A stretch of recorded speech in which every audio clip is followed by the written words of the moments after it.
Cut मेल मारेंगे।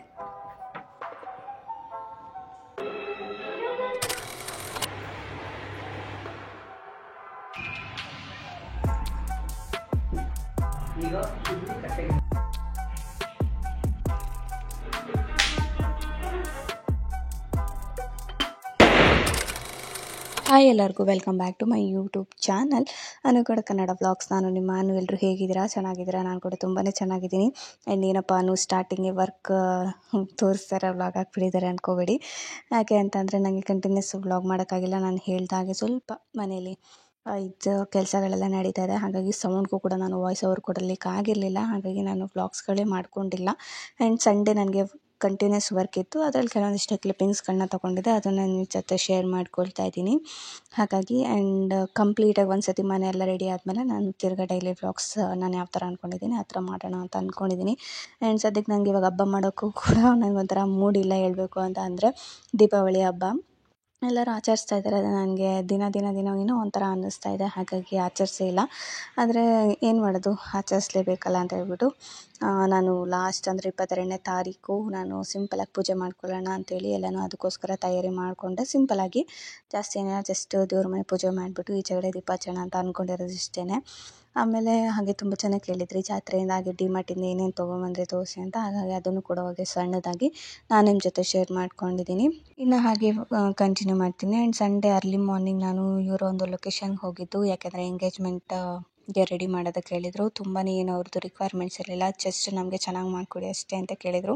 ಹಾಗಾಗಿ ಮೊದಲನೇದಾಗಿ ಅವ್ರಿಗೆ ಸ್ಯಾರಿ ಉಡಿಸ್ಬಿಟ್ಟು ಜ್ಯುವೆಲ್ರಿ ಹಾಕಿ ಆನಂತರ ನಾನು ಹೇರ್ ಸ್ಟೈಲ್ನ ಮಾಡಿಕೊಟ್ಟೆ. ಲಾಸ್ಟಿಗೆ ನಾನು ಮೇಕಪ್ ಮಾಡ್ತಾಯಿದ್ದೀನಿ. ಯಾಕೆ ಅಂತ ಅಂದರೆ ಅವ್ರು ಇಲ್ಲೆಲ್ಲ ಶಾಸ್ತ್ರ ಮುಗಿಸ್ಕೊಂಡು ಆನಂತರ ಚೌಟ್ರಿಗೆ ಹೋಗ್ತೀವಿ ಅಂತ ಹೇಳಿದರು. ಹಾಗಾಗಿ ನಾನು ಚೌಟ್ರಿಗೆ ಹೋಗೋಕ್ಕಾಗಲ್ಲ, ಅದಕ್ಕೋಸ್ಕರ ಅವ್ರಿಗೆ ಲಾಸ್ಟಿಗೆ ಮೇಕಪ್ ಮಾಡಿ ಟಚಪ್ ಮಾಡಿ ಕಳ್ಸೋಣ ಅಂತೇಳಿ ನಾನು ರೆಡಿ ಮಾಡ್ತಾಯಿದ್ದೀನಿ. ಅವ್ರನ್ನ ತುಂಬಾ ಚೆಂದ ಕಾಣಿಸ್ತಾಯಿದ್ರು ಹೇಳಬೇಕು ಅಂತ ಅಂದರೆ. ಅವ್ರ ಸ್ಕಿನ್ ಟೋನ್ಗೆ ಕರೆಕ್ಟಾಗಿ ಮ್ಯಾಚ್ ಆಗೋ ಥರ ನಾನು ಮಾಡಿಕೊಟ್ಟೆ. ಅವ್ರು ಲಾಸ್ಟಿಗೆ ಅವ್ರ ರಿವ್ಯೂ ಕೂಡ ಶೇರ್ ಮಾಡ್ಕೊಂಡಿದ್ದಾರೆ, ಅದನ್ನು ಕೂಡ ನಿಮ್ಮ ಜೊತೆ ಶೇರ್ ಮಾಡ್ಕೊತೀನಿ. ನೀವು ಚೆಕ್ಔಟ್ ಮಾಡ್ಬೋದು ಕೊನೆವರೆಗೂ ವಿಡಿಯೋನ ನೋಡಿದ್ರೆ.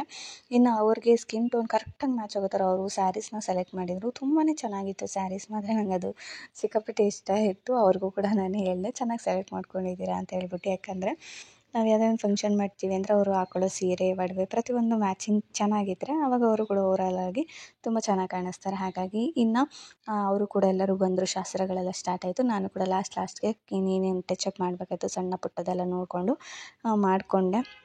ಆ್ಯಂಡ್ ಈ ಒಂದು ಆಪರ್ಚುನಿಟಿನ ನನಗೆ ಕೊಟ್ಟಿದ್ದಕ್ಕೆ ಅವ್ರಿಗೆ ಥ್ಯಾಂಕ್ ಯು ಸೋ ಮಚ್ ಹೇಳೋದಕ್ಕೆ ಇಷ್ಟಪಡ್ತೀನಿ. ಆ್ಯಂಡ್ ತುಂಬಾ ಟ್ರಸ್ಟ್ ಮಾಡಿ ನನ್ನನ್ನು ಬುಕ್ ಮಾಡಿಕೊಂಡ್ರು. So thank you so much ಹೇಳೋದಕ್ಕೆ ಇಷ್ಟಪಡ್ತೀನಿ. ಹಾಗೆ ತುಂಬ ಜನ ಕೇಳ್ತಿದ್ರು ಯಾಕೆ ಯಾವಾಗಲೂ ಇದನ್ನು ಹೇಳ್ತೀರಾ ಥ್ಯಾಂಕ್ ಯು ಅಂತ ಎಲ್ಲರಿಗೂ ಹೇಳ್ತೀರಾ ಅಂತ. ಯಾಕೆ ಅಂತ ಅಂದರೆ ಏನು ಹೇಳ್ತೀರಾ, ನಾನು ಇದೆ ಅಂತ ಅಲ್ಲ ಎಲ್ಲರಿಗೂ ಹೇಳ್ತೀನಿ. ಯಾಕಂದರೆ ನಮ್ಮನ್ನು ಒಂದು ವೀಡಿಯೋದಲ್ಲಿ ನೋಡಿ ಇಷ್ಟಪಟ್ಟು ಅದೇನು ಹೇಳ್ತಾರೆ, ನಮಗೆ ಗೊತ್ತೇ ಇಲ್ಲ ಅವರು ಯಾರು ಅಂತ ಗೊತ್ತೇ ಇಲ್ಲ, ಆದರೂ ನಮ್ಮನ್ನು ನಂಬಿ ಅವರೊಂದು ಬಿಗ್ ಡೇಗೆ ನಮ್ಮನ್ನು ಬುಕ್ ಮಾಡ್ಕೊತಾರೆ. ಹಾಗಾಗಿ ಅವ್ರಿಗೆ ನಾವು ಮಾಡೋ ವರ್ಕ್ ಆಗಿರ್ಬೋದು, ಅವ್ರು ನಮಗೆ ದುಡ್ಡು ಕೊಡ್ತಾರೆ, ನಾವು ಮೇಕಪ್ ಮಾಡ್ತೀವಿ ಎಲ್ಲ ಸರಿ, ಆದರೆ ಒಂದು ಕೃತಜ್ಞತೆ ಸಲ್ಲಿಸೋದಿದೆಯಲ್ಲ ಅದು ನಾವು ಸಲ್ಲಿಸಲೇಬೇಕು. ಆವಾಗ ನಮಗೂ ಖುಷಿ ಆಗುತ್ತೆ, ಅವ್ರಿಗೂ ಖುಷಿ ಆಗುತ್ತೆ. ಹಾಗಾಗಿ ನಾನು ಪ್ರತಿ ಸತಿನೂ ನನಗೆ ಯಾರೆಲ್ಲ ಈ ಒಂದು ವರ್ಕಲ್ಲಿ ಆಪರ್ಚುನಿಟಿನ ಕೊಡ್ತಾರೆ ನನ್ನ ನಂಬಿ, ಅವ್ರಿಗೆ ನಾನು ಕೃತಜ್ಞತೆ ಸಲ್ಲಿಸ್ತೀನಿ. ನಾವು ವರ್ಕ್ ಮಾಡ್ತೀವಿ, ಅವ್ರು ದುಡ್ಡು ಕೊಡ್ತಾರೆ, ಅದು ಸೆಕೆಂಡು, ಅದು ಕೃತಜ್ಞತೆ ಸಲ್ಲಿಸೋದು ಮೊದಲನೇದು. ಹಾಗಾಗಿ ನಾನು ಅದನ್ನು ಎಲ್ಲರಿಗೂ ಆಲ್ಮೋಸ್ಟ್ ನಾನು ಹೇಳ್ತೀನಿ. ಅದರಲ್ಲೂ ಏನಂದರೆ ಇವರಂತೂ ನನಗೇನೋ ಒಂಥರ ಖುಷಿ ಆಯಿತು. ಯಾಕಂದರೆ ಎಲ್ಲ ಕಡೆ ಹೋದಾಗೂ ನಮಗೆ ಒಂದೇ ಥರ ಟ್ರೀಟ್ ಮಾಡ್ತಾರೆ ಅಂತ ಹೇಳೋಕ್ಕಾಗಲ್ಲ. ಒಂದೊಂದು ಕಡೆ ಒಂದೊಂದು ಥರ ನಮ್ಮನ್ನು ಮಾತಾಡ್ತಾರೆ ಅಂತಾರೆ, ಓ ಪಾರ್ಲರ್ ಅವರಾ, ಓ ಇವರಾ, ಹಂಗೆ ಹಿಂಗೆ. ಆಮೇಲೆ ಕೆಲಸದ ಲಗೇಜ್ ಎಲ್ಲ ಇಟ್ಟಾಗ ಹುಷಾರಾಗಿ ನೋಡ್ಕೊಳ್ಳಿ. ನಮ್ಮನ್ನು ನೋಡಿದ ತಕ್ಷಣ ಅಂತಾರೆ ಲಗೇಜ್ ಇದಪ್ಪ ನೋಡ್ಕೊಳ್ಳಿ. ಈ ಥರದ್ದೆಲ್ಲ ಕೆಲವೊಂದಿಷ್ಟು ಕಂಡಮಾಗಿ ಮಾತಾಡೋರು ಇರ್ತಾರೆ, ಅದ್ರ ಬಗ್ಗೆ ತಲೆ ಕೆಡಿಸ್ಕೊಳ್ಳಲ್ಲ ನಾನು. ಅವ್ರು ನಮ್ಗೆ ಆಪರ್ಚುನಿಟಿ ಕೊಡ್ತಾರೆ, ಹಾಗಾಗಿ ನಾನು ಒಂದು ಕೃತಜ್ಞತೆಯನ್ನು ಸಲ್ಲಿಸ್ತೀನಿ. ಯಾರೇ ಆಗಿರ್ಬೋದು ನಾನು ಅದನ್ನು ಸಲ್ಲಿಸ್ತೀನಿ ಅಷ್ಟೇ. ಆದರೆ ಕೆಲವು ಕಡೆ ಅಂತೂ ತುಂಬ ಚೆನ್ನಾಗಿ ನಮ್ಮನ್ನು ಟ್ರೀಟ್ ಮಾಡ್ತಾರೆ. ನಾವು ಮೇಕಪ್ ಮಾಡಲಿಕ್ಕೆ ಹೋಗಿದ ತಕ್ಷಣ ಪ್ರತಿ ಕ್ಷಣ ನಮ್ಮನ್ನು ವಿಚಾರಿಸ್ತಾನೆ ಇರ್ತಾರೆ. ಏನಾದರೂ ಸಹಾಯ ಬೇಕಾ, ಏನಾದರೂ ಬೇಕಾ, ಏನಾದರೂ ತಿಂತೀರಾ, ಏನಾದರೂ ಕುಡಿತೀರಾ, ಸಮಾಧಾನವಾಗಿ ಮಾಡಿ, ನಿಮಗೆ ಟೈಮ್ ಇದೆ, ಈ ಥರದ್ದೆಲ್ಲ ಕೆಲವೊಂದಿಷ್ಟು ಪಾಸಿಟಿವ್ ಆಗಿ ನಮ್ಮ ಸುತ್ತ ನಿಂತ್ಕೊಂಡು ಮಾತಾಡ್ತಾರೆ, ನಮಗೆ ಎನರ್ಜಿ ಕೊಡ್ತಾ ಇರ್ತಾರೆ. ಅವಾಗ ನಮ್ಗೆ ಇನ್ನೂ ಚೆನ್ನಾಗಿ ಮಾಡಬೇಕು, ಇನ್ನೂ ಜೋಶಾಗಿ ಮಾಡಬೇಕು, ಅವ್ರನ್ನ ಇನ್ನೂ ಚೆನ್ನಾಗಿ ಕಳಿಸ್ಕೊಡ್ಬೇಕು, ಅವ್ರ ಜೊತೆನೇ ನಿಂತ್ಕೊಂಡು ಅವ್ರನ್ನ ನಾವು ಇನ್ನೂ ಚೆನ್ನಾಗಿ ಇದನ್ನು ಮಾಡಬೇಕು ಅಂತೆಲ್ಲ ಫೀಲ್ ಆಗುತ್ತೆ. ಆ ಒಂದು ಫೀಲ್ ನಮಗೆ ಎಲ್ಲ ಕಡೆ ಸಿಗೋದಿಲ್ಲ, ಕೆಲವು ಕಡೆ ಸಿಗುತ್ತೆ. ಆ್ಯಂಡ್ ಇವರು ಅಷ್ಟೇ ಎಷ್ಟು ಖುಷಿಯಾಗಿ ನನ್ನ ಜೊತೆ ಮಾತಾಡ್ತಾಯಿದ್ರು ಅಂದರೆ ನನಗೆ ಕೆಲವು ಸತಿ ಹಂಗೆ ಮುಳುಗೋಗ್ಬಿಡ್ತೀನಿ. ಇವರು ಫ್ಯಾಮಿಲಿ ಫಂಕ್ಷನ್ ನಾನು ಒಬ್ಬಳು ಮನೆಯಲ್ಲೂ ಸದಸ್ಯೆ ಅಂತ ಮುಳುಗೋಗ್ಬಿಟ್ಟು ನಾನು ಪರ್ಸ್ನಲಾಗಿ ಕೂಡ ಕೆಲವು ಸತಿ ತೊಗೊಂಡ್ಬಿಡ್ತೀನಿ. ಆ ಥರ ಒಂದು ನನಗೆ ಮೈಂಡಲ್ಲಿರುತ್ತೆ. ಆ್ಯಂಡ್ ಓವರಾಲ್ ಲುಕ್ ಮಾತ್ರ ಈ ಥರ ಕಾಣಿಸ್ತಾ ಇದ್ದಾರೆ, ತುಂಬ ಚೆನ್ನಾಗಿ ಕಾಣಿಸ್ತಾ ಇದ್ದಾರೆ. ಇನ್ನು ನೆಕ್ಸ್ಟ್ ಡೇ ಹೋದಾಗೂ ಅಷ್ಟೇ ನಾನು ಜ್ಯುವೆಲ್ರಿ ಕಲೆಕ್ಟ್ ಮಾಡ್ಕೊಂಡಾಗ ಅವರು ಅರಿಶಿನ, ಕುಂಕುಮ, ಹೂವು, ಬಾಳೆಹಣ್ಣು, ಆಮೇಲೆ ಎಲೆ ಅಡಿಕೆ, ಆಮೇಲೆ ಬ್ಲೌಸ್ ಪೀಸ್ ಎಲ್ಲನೂ ಕೊಟ್ಟು ನನಗೆ ಮುತ್ತೈದೆಯಾಗಿ ನನ್ನ ಕಳಿಸ್ಕೊಟ್ರು. ಜಸ್ಟ್ ನಾನು ಅದೊಂದು ಜ್ಯುವೆಲ್ರಿನ ಈಸ್ಕೊಬರೋಕ್ಕೆ ಹೋಗಿದ್ದು ಅಷ್ಟೇ. ಅದೇ ದೊಡ್ಡೋರು ಹೇಳ್ತಾರಲ್ಲ, ಬಡವ್ರ ಮನೆ ಗುಣ ಚೆನ್ನ, ಶ್ರೀಮಂತರ ಮನೆ ನೋಟ ಚೆನ್ನ ಅಂತ ಒಂಥರ ಗಾದೆ ಇದೆಲ್ಲ, ಅದು ನಿಜ ಅನ್ನಿಸ್ತು. ಹೇಗೆ ಬಂದಿದೆ ಅಕ್ಕ ಮೇಕಪ್ಪು? ಸೂಪರಾಗಿ ಬಂದೈತೆ. ನಾನು ಅನ್ಕೊಂಡಿದ್ದೆ ಚೆನ್ನಾಗಿ ಮಾಡಿದ್ದೆ. ಚೆನ್ನಾಗಿ ಬಂದಿದೆಯಾ? ನಿಮಗೆ ಚೆನ್ನಾಗಿದೆ. ಚೆನ್ನಾಗಿ ಬಂದಿದೆಯಾ? Thank you. ಸೊ ಅದು ನಂಗೆ ದೊಡ್ಡ ಖುಷಿ. ಅವ್ರ ರಿವ್ಯೂನ ಈಸ್ಕೊಂಡು ನಾನು ವಾಪಸ್ ಮನೆಗೆ ಬಂದೆ. ನಾನು ಹೇಳಿದಾಗೆ ಅರಿಶಿನ ಕುಂಕುಮ ಎಷ್ಟು ಇವಾಗ ನಾನು ಮುತ್ತೈದೆ ಆಗಿರೋದ್ರಿಂದ ನನಗೆ ಕೊಟ್ಟಾಗ ನನಗದು ನಿಜವಾಗ್ಲೂ ಬೇರೆ ಲೆವೆಲ್ ಖುಷಿ ಇರುತ್ತೆ. ನಾನು ವರ್ಕ್ ಮುಗಿಸಿ ಅವ್ರ ಕೈಯಲ್ಲಿ ದುಡ್ಡು ಇಸ್ಕೊಂಬಂದಾಗೂ ಅಷ್ಟು ಖುಷಿ ಆಗುತ್ತೋ ಇಲ್ವೋ, ಅವ್ರು ನನಗೆ ಕೂರಿಸಿ ಅರಿಶಿನ ಕುಂಕುಮ ಕೊಟ್ಟು ಅದನ್ನು ಕಳಿಸ್ಕೊಡ್ತಾರಲ್ಲ, ಅದು ನಿಜವಾಗ್ಲೂ ಏನೋ ಒಂಥರ ದೊಡ್ಡ ಖುಷಿ ನನಗೆ. ಅದೊಂದು ಯಾವಾಗಲೂ ನಾನು ಇಷ್ಟಪಡ್ತೀನಿ. ಆದರೆ ಎಲ್ಲರೂ ಆ ಥರ ಕೊಡೋಲ್ಲ.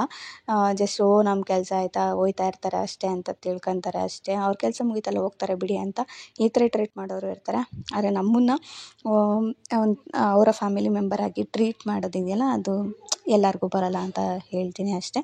ಇನ್ನು ಆ ಒಂದು ಲೊಕೇಶನಲ್ಲಿ ಮುಗಿಸ್ಕೊಂಡು ಬಂದ ಮೇಲೆ ನನಗೆ ನಮ್ಮ ಮನೆ ಹತ್ರನೇ ಒಂದು ಹಾಫ್ ಸ್ಯಾರಿ ಫಂಕ್ಷನ್ ಇತ್ತು. ಹಾಗಾಗಿ ಅವ್ರನ್ನ ನಾನು ಶಾಪ್ಗೆ ಕರ್ಕೊಂಬಂದು ಸೀರೆ ಎಲ್ಲ ಉಡಿಸಿ ಜ್ಯುವೆಲ್ರಿ ಹಾಕಿ ಇವಾಗ ನಾನು ಅವ್ರಿಗೆ ಹೇರ್ ಸ್ಟೈಲ್ ಮಾಡಿ ಮೇಕಪ್ ಮಾಡಿ ಕೊಡ್ತಾಯಿದ್ದೀನಿ. ಯಾಕಂದರೆ ಇದು ಜಾಸ್ತಿ ವೀಡಿಯೋಸ್ ನಾನು ಮಾಡ್ಕೊಂಡಿಲ್ಲ, ಜಸ್ಟ್ ಇದೊಂದು ಮಾತ್ರ ಕ್ಲಿಪ್ಪಿಂಗ್ ಮಾತ್ರ ನಾನು ಮಾಡ್ಕೊಂಡಿದ್ದೆ, ಅದನ್ನು ನಿಮ್ಮ ಜೊತೆ ಶೇರ್ ಮಾಡ್ತಾಯಿದ್ದೀನಿ.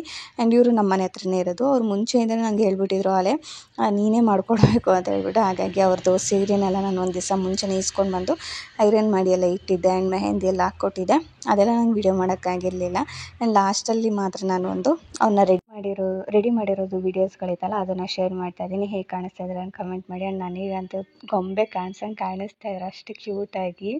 ಹೇಳಬೇಕು ಅಂದರೆ ಅದೇ ಹೇಳ್ತಾರಲ್ಲ, ಮನೇಲಿ ಹೆಣ್ಮಕ್ಳು ಯಾಕೆ ಇರಬೇಕು ಅಂತ ಅಂದರೆ ಇದಕ್ಕಿರಬೇಕು. ಅವ್ರನ್ನ ಈ ಥರ ರೆಡಿ ಮಾಡಿ ನೋಡಲಿಕ್ಕೆ ನನಗಂತೂ ಸಿಕ್ಕಾಪಟ್ಟೆ ಇಷ್ಟ ನನಗೆ. ಯಾಕೆಂದರೆ ಈ ಒಂದು ಫೀಲ್ಡಿಗೆ ಬಂದಮೇಲೆ ಹೆಣ್ಮಕ್ಳನ್ನ ರೆಡಿ ಮಾಡೋದಿದೆಯಲ್ಲ, ಅದು ಏನೋ ಒಂಥರ ಖುಷಿ ಕೊಡುತ್ತೆ. ಅವ್ರನ್ನ ಈ ಥರ ರೆಡಿ ಮಾಡಿ ನೋಡಿ ಫೋಟೋಸ್ ತೆಕ್ಕೊಂಡು ವೀಡಿಯೋಸ್ ತೆಗೆಸ್ಕೊಂಡಾಗ ಇನ್ನೂ ನಂಗೆ ದೊಡ್ಡ ಖುಷಿ. ಹೆಣ್ಮಕ್ಳು ಮನೇಲಿ ಇರಬೇಕು ಅಂತ ಹೇಳೋದಿದೆ ಕಾರಣಕ್ಕೆ. ಅವರು ಕೂಡ ಅಷ್ಟೇ, ಫ್ಯಾಮಿಲಿ ಮೆಂಬರ್ಸ್ ಪೂರ್ತಿನೂ ಇಷ್ಟಪಟ್ಟರು, ತುಂಬ ಚೆನ್ನಾಗಿ ಕಾಣಿಸ್ತಾ ಇದ್ದಾರೆ ಅಂತ ಹೇಳ್ಬಿಟ್ಟು. ಅದು ನಂಗೆ ತುಂಬಾ ಖುಷಿ ಆಯಿತು. ಇನ್ನು ಅಲ್ಲೆಲ್ಲ ಮುಗಿಸ್ಕೊಟ್ಟು ಇನ್ನು ಸಂಜೆ ನಂಗೆ 4 ಗಂಟೆಗೆ ಒಂದು ಮೆಟರ್ನಿಟಿ ಶೂಟ್ ಇತ್ತು. ಹಾಗಾಗಿ ಆದಷ್ಟು ಬೇಗನೆ ಹೋಗೋದಕ್ಕೆ ಟ್ರೈ ಮಾಡಿದೆ. ಸ್ವಲ್ಪ ಲೇಟ್ ಆಯಿತು, ಆದರೆ ಅವರು ಕೂಡ ಸ್ವಲ್ಪ ಅಡ್ಜಸ್ಟ್ ಮಾಡಿಕೊಂಡು ಮನೆಯಲ್ಲೇ ಅವ್ರನ್ನ ರೆಡಿ ಮಾಡಿ ನಾವು ಲೊಕೇಶನ್ಗೆ ಒಂದು 4:30ಗೆಲ್ಲ ರೀಚ್ ಆದ್ವಿ. 4 o'clock ಇತ್ತು, ಆದರೆ 4:30ಗೆ ನಾವು ರೀಚ್ ಆದ್ವಿ. ಸೊ ಸಾರಿ ಕೇಳೋಕ್ಕೆ ಇಷ್ಟಪಡ್ತೀನಿ ಅವರಿಗೆ ನನ್ನಿಂದ ಲೇಟ್ ಆಗಿದ್ದಕ್ಕೆ. ಇನ್ನು ಈ ಒಂದು ಮೆಟರ್ನಿಟಿ ಶೂಟ್ ಮೇಕಪ್ ಎಲ್ಲ ನಾವು ಮನೆಯಲ್ಲೇ ಮುಗಿಸ್ಕೊಂಬಂದು ಶೂಟಲ್ಲಿ ಅವರು ಶೂಟ್ ಮಾಡ್ಕೊತಾಯಿದ್ರು, ಫೋಟೋಸ್ ಎಲ್ಲ ತೆಗೆಸ್ಕೊತಾಯಿದ್ರು. 2 ಕಾಸ್ಟ್ಯೂಮ್ ಚೂಸ್ ಮಾಡಿದರು, ಒಂದು ಸ್ಯಾರಿ, ಒಂದು ಗೌನು. ಸಿಕ್ಕಾಪಟ್ಟೆ ಚೆನ್ನಾಗಿ ಕಾಣಿಸ್ತಾಯಿದ್ರು, ಎಷ್ಟು ಕ್ಯೂಟಾಗಿ ಕಾಣಿಸ್ತಾಯಿದ್ರು ಗೊತ್ತಾ. ಓಪನ್ ಸ್ಮೈಲ್ ಮಾಡಿದಾಗಂತೂ ಇನ್ನೂ ಚೆನ್ನಾಗಿ ಕಾಣಿಸ್ತಾಯಿದ್ರು. ಆ್ಯಂಡ್ ಈ ಒಂದು ಆಪರ್ಚುನಿಟಿ ನನಗೆ ಕೊಟ್ಟಿದ್ದಕ್ಕೆ ಥ್ಯಾಂಕ್ ಯು ಸೋ ಮಚ್ ಕೇಳೋಕ್ಕೆ ಇಷ್ಟಪಡ್ತೀನಿ. ಲೇಟ್ ಆದರೂ ಕೂಡ ತಾಳ್ಮೆಯಿಂದ ಇದ್ದು ಮಾಡಿಸ್ಕೊಂಡು ಶೂಟೆಲ್ಲ ಕಂಪ್ಲೀಟ್ ಮಾಡಿಸ್ಕೊಂಡ್ರು. So thank you so much ಹೇಳೋದಕ್ಕೆ ಇಷ್ಟಪಡ್ತೀನಿ. ಅವ್ರಿಗೂ ಕೂಡ ನನ್ನ ನಂಬಿ ಈ ಒಂದು ಆಪರ್ಚುನಿಟಿನ ನಮಗೆ ಕೊಟ್ಟಿದ್ದಕ್ಕೆ. ಆ್ಯಂಡ್ ಕಂಪ್ಲೀಟ್ ಶೂಟೆಲ್ಲ ಮುಗಿಸ್ಕೊಂಡು ನಾನು ನೈಟ್ ಬರೋ ಅಷ್ಟೊತ್ತಿಗೆ 9:30 ಆಗೋಗಿತ್ತು. ಹಾಗಾಗಿ ನಾನು ನೆಕ್ಸ್ಟ್ ಡೇ ನಾನು ವ್ಲಾಗ್ನ ಕಂಟಿನ್ಯೂ ಮಾಡ್ತಾಯಿದ್ದೀನಿ. ಅಂದರೆ ಸೋಮವಾರ ನನಗೆ ಮಾಡೋಕ್ಕಾಗಿಲ್ಲ, ಭಾನುವಾರ ಎಲ್ಲ ಮುಗಿಸ್ಕೊಂಬಂದು ಸೋಮವಾರ ಸಿಕ್ಕಾಪಟ್ಟೆ ಟಯರ್ಡ್ ಆಗಿಬಿಟ್ಟಿತ್ತು, ನಾನು ವ್ಲಾಗ್ ಮಾಡಿಲ್ಲ. ಇನ್ನು ನೆಕ್ಸ್ಟ್ ಡೇ ಮಂಗಳವಾರ ಅಂದರೆ ಅಮಾವಾಸ್ಯೆ, ದೀಪಾವಳಿ ದಿವಸ ನಾನು ಹಬ್ಬನೇ ಮಾಡಲಿಲ್ಲ. ನಾನು ಹೇಳಿದ್ನಲ್ಲ ಟಯರ್ಡ್ ಆಗಿಬಿಟ್ಟಿದೆ, ಹಾಗಾಗಿ ನನಗೇನು ಮಾಡೋಕ್ಕೆ ಇಂಟ್ರೆಸ್ಟ್ ಇರಲಿಲ್ಲ. ಸೊ ಮಾಡಲಿಲ್ಲ. ಇನ್ನು ಅಮಾವಾಸ್ಯೆ ದಿವಸ ಶಾಪೆಲ್ಲ ಫುಲ್ಲು ಗಲೀಜಾಗಿಬಿಟ್ಟಿತ್ತು. ಹಾಗಾಗಿ ಸ್ವಲ್ಪ ಟಿಫನ್ ಚಪಾತಿ ಮತ್ತು ಟೊಮೆಟೊ ಗೊಜ್ಜು ಮಾಡಿಬಿಟ್ಟು ತಿಂದ್ಬಿಟ್ಟು, ಇನ್ನು ಶಾಪೆಲ್ಲ ಫುಲ್ಲು ಇದಾಗ್ಬಿಟ್ಟಿತ್ತು. ಅಂದರೆ ರೆಡಿ ಮಾಡೋಕ್ಕೆಲ್ಲ ಯೂಸ್ ಮಾಡ್ಕೊಂಡಿದ್ನಲ್ಲ, ಫುಲ್ಲು ಇದಾಗ್ಬಿಟ್ಟಿತ್ತು. ಹಾಗಾಗಿ ಅವ್ರ ಹತ್ರ ಜ್ಯುವೆಲ್ರಿ ಇಸ್ಕೊಂಬಂದಿರೋದು ಎಲ್ಲ ಕೊಟ್ಟೋಗಿದ್ರು, ಅದನ್ನು ಕೂಡ ಎಲ್ಲ ಅರೇಂಜ್ ಮಾಡಿ ಆ ಜಾಗದಲ್ಲಿ ಇಟ್ಟುಬಿಡಬೇಕು. ಇಲ್ಲಾಂದರೆ ಜ್ಯುವೆಲ್ರಿಗಳು ಏನಾಗ್ಬಿಡುತ್ತೆ ಅಂದರೆ ಶೇಡ್ ಆಗಿಬಿಡುತ್ತೆ, ಫುಲ್ ಒಂಥರ ಲೈಟ್ ಕಲರ್ಸ್ ಟರ್ನ್ ಆಗಿಬಿಡುತ್ತೆ. ಹಾಗಾಗಿ ಅವರು ಕೊಟ್ಟಿದ್ದ ತಕ್ಷಣವೇ ನಾವೇನು ಬಾಕ್ಸ್ ಯೂಸ್ ಮಾಡ್ತೀವಿ ಅದೇ ಥರ ನೀಟಾಗಿ ಪ್ಯಾಕ್ ಮಾಡಿಬಿಟ್ಟು ಇಟ್ಬಿಟ್ರೆ ಅದು ಕೂಡ ಚೆನ್ನಾಗಿರುತ್ತೆ. ನಾವು ಬೇರೆಯವ್ರಿಗೂ ಕೂಡ ಆರಾಮಾಗಿ ರೆಂಟ್ಗಳಿಗೆ ಕೊಡ್ಬೋದು ಅಂತ ಹೇಳಿ ಫಸ್ಟು ಶಾಪ್ನೆಲ್ಲ ನೀಟಾಗಿ ಕ್ಲೀನ್ ಮಾಡಿಕೊಂಡು ಆ ಜ್ಯುವೆಲ್ರಿ ಕೂಡ ಎತ್ತಿಡ್ತಾಯಿದ್ದೀನಿ. ಆ್ಯಂಡ್ ನೀವು ಏನಾದರೂ ನನ್ನ ವೀಡಿಯೋಸ್ಗಳನ್ನ ನೋಡ್ತಾಯಿದ್ರೆ ಯಾರಾದರೂ ಮೇಕಪ್ ಬುಕ್ಕಿಂಗ್ ಮಾಡ್ಕೊಬೇಕು ಅಂತ ಏನಾದರೂ ಅಂದ್ಕೊಂಡಿದ್ರೆ, ನಾನು ಸ್ಕ್ರೀನ್ ಮೇಲೆ ನಂಬರ್ ಕೊಟ್ಟಿರ್ತೀನಿ, ಡಿಸ್ಕ್ರಿಪ್ಷನ್ ಕೂಡ ನನ್ನ ನಂಬರ್ ಇರುತ್ತೆ, ಒಂದು ಸರ್ತಿ ಕಾಂಟ್ಯಾಕ್ಟ್ ಮಾಡಿ. ಇನ್ನು ಶಾಪೆಲ್ಲ ಕ್ಲೀನ್ ಮಾಡಿಕೊಂಡು ನಾನು ಕೂಡ ನೆನ್ಮಂಗ್ಲಕ್ಕೆ ಹೋಗಬೇಕಾಗಿತ್ತು, ಸ್ವಲ್ಪ ಮನೆಗೆ ಐಟಮ್ಸ್ ಎಲ್ಲ ತರೋದಿತ್ತು. ನಾನು ದೀಪ ಕೂಡ ತಂದಿರಲಿಲ್ಲ, ಹಾಗಾಗಿ ಅವತ್ತಿನ ದಿವಸನೇ ಹೋಗಿ ದೀಪ, ಹಾಗೆ ಮನೆಗೆ ಸ್ವಲ್ಪ ತರಕಾರಿ ಏನೇನೆಲ್ಲ ಬೇಕಾಗಿತ್ತು, ಸಣ್ಣ ಪುಟ್ಟ ರೇಷನ್ಸ್ ಬೇಕಾಗಿತ್ತು, ಅದು ಎಲ್ಲನೂ ತೊಗೊಂಡು ಎಲ್ಲ ಬಂದೆ. ಇನ್ನು ಅದನ್ನು ಕೂಡ ಎಲ್ಲ ಎತ್ತಿಡ್ತಾ ಇದ್ದೀನಿ ಇವಾಗ.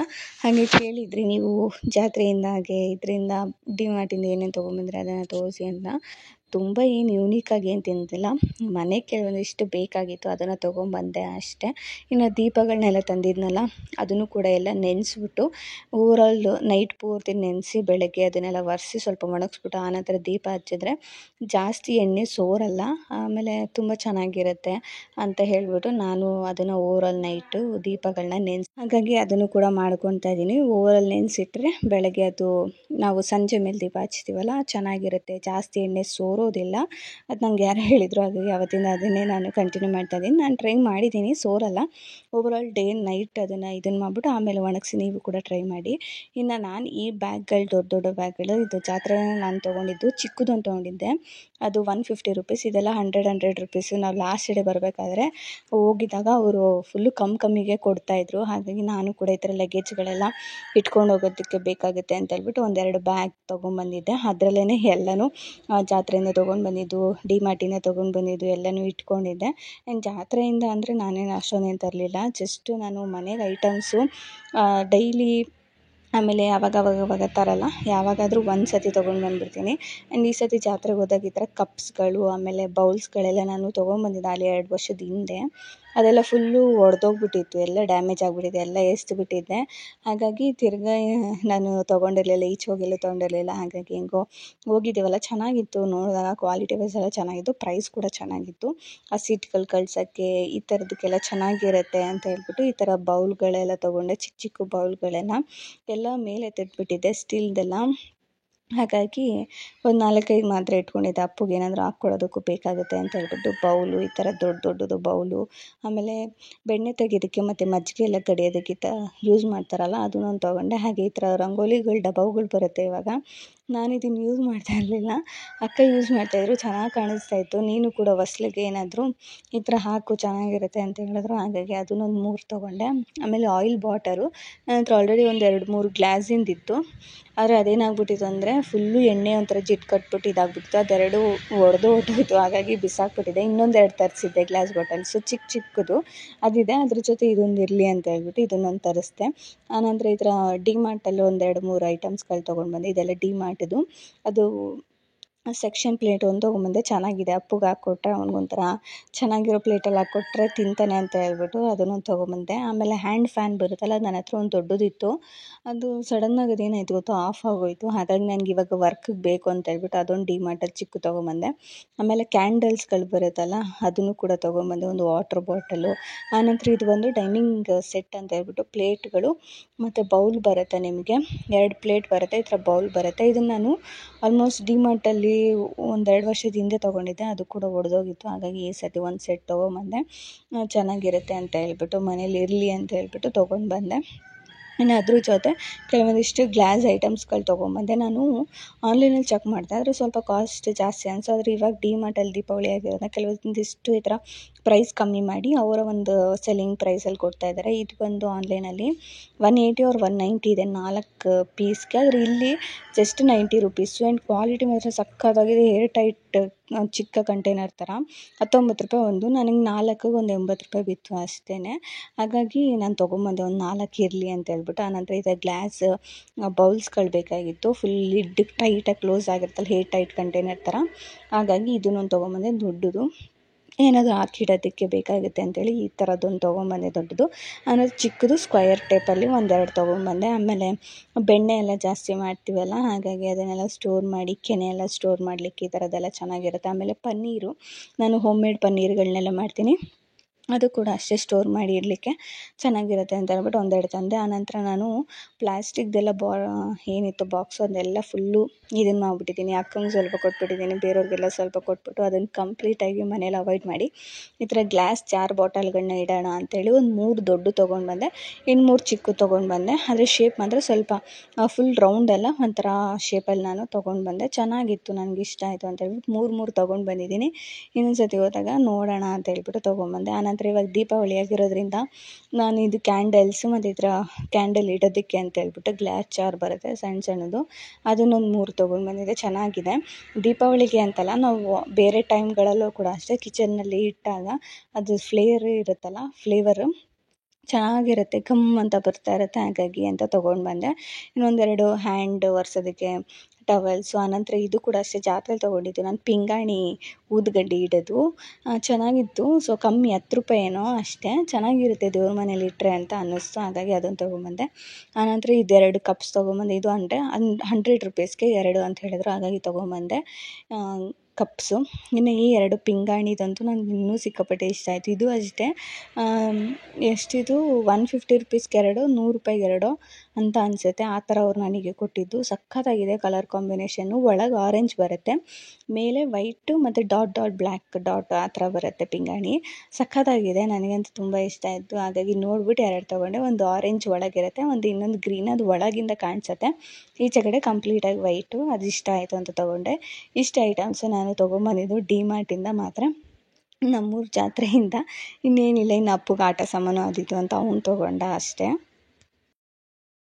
ಇಷ್ಟು ಐಟಮು ನಾನು ಡಿ-ಮಾರ್ಟಲ್ಲಿ ಮತ್ತು ಜಾತ್ರೆಯಲ್ಲಿ ತೊಗೊಂಡಿದ್ದು ಐಟಮ್ಸು. ಇದನ್ನೆಲ್ಲ ಹಾಗೆ ಇಟ್ಬಿಟ್ಟಿದ್ದೆ. ಆ್ಯಂಡ್ ಇವತ್ತೆಲ್ಲ ಕ್ಲೀನ್ ಮಾಡ್ತಾಯಿದ್ನಲ್ಲ ಅಂತ ಹೇಳ್ಬಿಟ್ಟು ಎಲ್ಲ ಇದನ್ನು ಮಾಡಿದೆ. ದೀಪ ಎಲ್ಲ ನೆನೆಸಿ ಇಟ್ಟಿದ್ದೀನಿ ಪೂಜೆ ಮಾಡಲಿಕ್ಕೆ ಅಂತ ಹೇಳ್ಬಿಟ್ಟು. ರೇಷನ್ ಎಲ್ಲ ತಂದಿದ್ವಿ, ಸ್ವಲ್ಪನೇ, ಜಾಸ್ತಿ ಏನೂ ಇರಲಿಲ್ಲ. ಹಾಗಾಗಿ ಸ್ವಲ್ಪ ಮಾತ್ರ ತೊಗೊಂಡು ಬಂದ್ವಿ.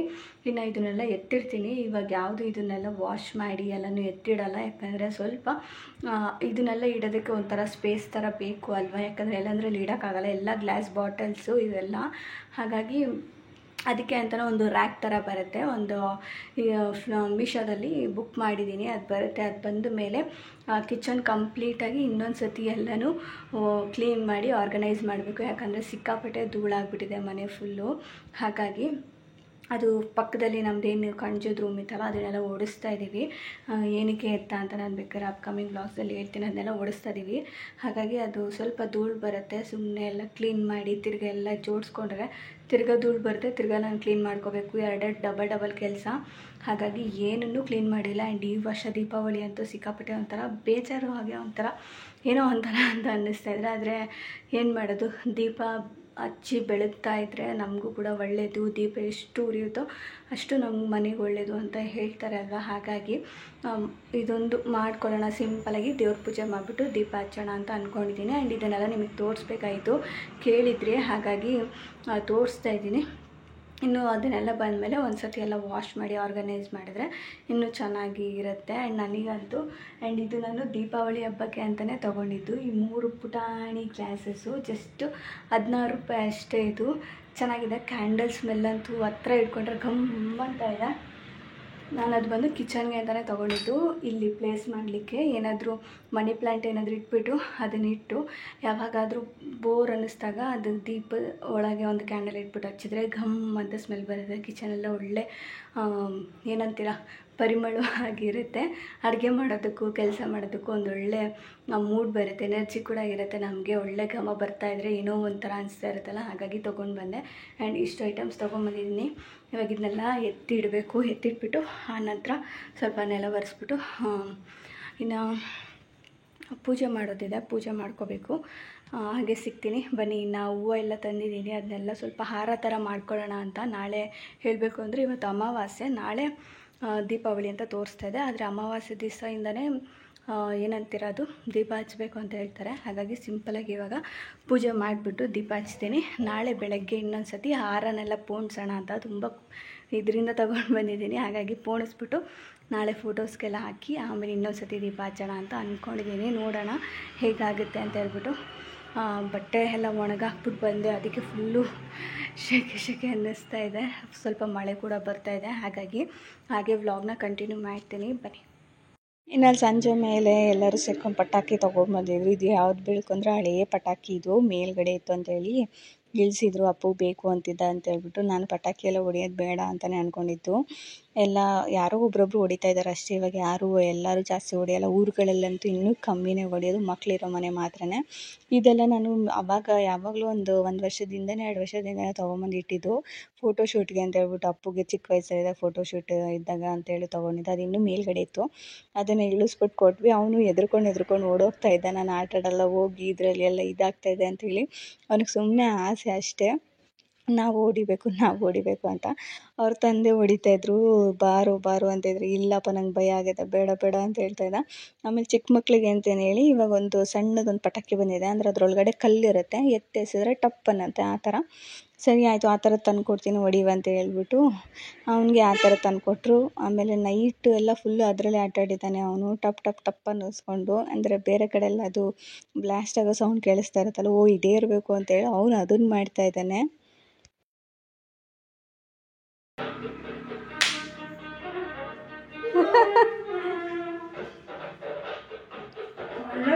ಇನ್ನು ಸರಿ ಅವನೇನು ನೋಡ್ಕೊಂಡು ಕೂತ್ಕೊಂಡ್ರೆ ಆಗಲ್ಲ ಅಂತ ಹೇಳ್ಬಿಟ್ಟು ನಾನು ನೆನ್ಮಂಗ್ಲಕ್ಕೆ ಹೋಗಿದ್ವಲ್ಲ ರೇಷನ್ ತರಲಿಕ್ಕೆ, ಹಾಗೆ ಹೂವನೂ ಕೂಡ ತಂದಿದ್ದೆ. ಆ್ಯಂಡ್ ಹೆವಿ ರೇಟು, ಕಟ್ಟಿರೋ ಹೂವು ಎಲ್ಲನೂ ಹೆವಿ ರೇಟು ಹಬ್ಬಗಳಾದರೆ. ನಾನೇನು ಮಾಡಿಕೊಂಡೆ ಅಂದರೆ ಒಂದು ಫಂಕ್ಷನ್ ಇತ್ತು, ಅಲ್ಲಿ ಹೂವನ್ನು ಪೋಣಿಸ್ಕೊಟ್ಟಿದ್ದೆ ಅವರಿಗೆ ನಾನು. ಅವರು ಅಷ್ಟೇ ದೇವ್ರ ಫೋಟೋಗಳಿಗೆ ಅಂತ ಹೇಳ್ಬಿಟ್ಟು ಅವರು ಏರಿಸ್ತಾಯಿದ್ರು. ನನಗೆ ಹೇಳಿದ್ರು ಏರಿಸು ಅಂತ, ನಾನು ಏರಿಸಿದೆ. ಸಖತ್ತಾಗಿ ಕಾಣಿಸ್ತಾಯಿತ್ತು. ಹಾಗಾಗಿ ಇನ್ಮೇಲೆ ನಾನು ಕೂಡ ಇದೇ ಥರ ಏರ್ಸೋಣ ಅಂತ ಹೇಳ್ಬಿಟ್ಟು ಈ ಸತಿ ಮನೆಗೆ ನಾನೇನು ಮಾಡಿದೆ ಅಂದರೆ ಕಟ್ಟಿರೋ ಹೂವು ತರಲಿಲ್ಲ. ಕಟ್ಟಿರೋ ಹೂವು ತಂದ್ರೂ ಅಷ್ಟು ಚೆನ್ನಾಗಿ ಕಾಣಿಸಲ್ಲ, ಚೂರು ಇಟ್ಟಾಗ. ಹಾಗಾಗಿ ಫಿಲಮ್ ಹಾಕ್ಕೊಂಡು ಈ ಥರ ದಾರ ಮತ್ತು ಸೂಜಿ ಬರುತ್ತೆ, ದೊಡ್ಡ ಸೂಜಿ, ಅದರಲ್ಲಿ ಹೂವನ್ನು ಪೋಣಿಸೋದು. ಒಂಥರ ಹಾರ ಥರ ಬರುತ್ತೆ ಅದು. ಎಷ್ಟು ಚೆನ್ನಾಗಿ ಕಾಣಿಸುತ್ತೆ ಗೊತ್ತಾ. ನೀವೆಲ್ಲ ನೋಡಿರ್ತೀರ ಈ ಥರ ಹಾರಗಳನ್ನ ಪೋಣಿಸಿ ಹಾಕಿರೋದೆಲ್ಲ. ಕೆಲವೊಬ್ಬರೆಲ್ಲ ಡೆಕೋರೇಷನ್ಗೆ ಎಲ್ಲ ಯೂಸ್ ಮಾಡ್ತಾರೆ. ಅದ್ರ ಕಟ್ಕೊಂಡು ನಾವು ದೇವ್ರಿಗೆ ಫೋಟೋ ಹಾಕೋದ್ಕಿಂತ ಈ ಥರ ಹಾರಗಳು ಮಾಡಾಕಿದ್ರೆ ಚೆನ್ನಾಗಿರುತ್ತೆ ಅಂತ ಹೇಳ್ಬಿಟ್ಟು ಇವತ್ತು ನೈಟ್ ಪೂರ್ತಿ ಕೂತ್ಕೊಂಡು, ನೈಟ್ ಆಗಲಿಲ್ಲ, ಜಸ್ಟ್ ಒಂದು 3 hours ಆಯಿತು ಅಷ್ಟೇ, ಈ ಥರ ಹಾರ ಮಾಡಿ ಇಟ್ಕೊಂಡು ನೆಕ್ಸ್ಟ್ ಡೇ ಪೂಜೆ ಮಾಡೋಣ ಅಂತ ರೆಡಿ ಮಾಡಿಕೊಂಡೆ.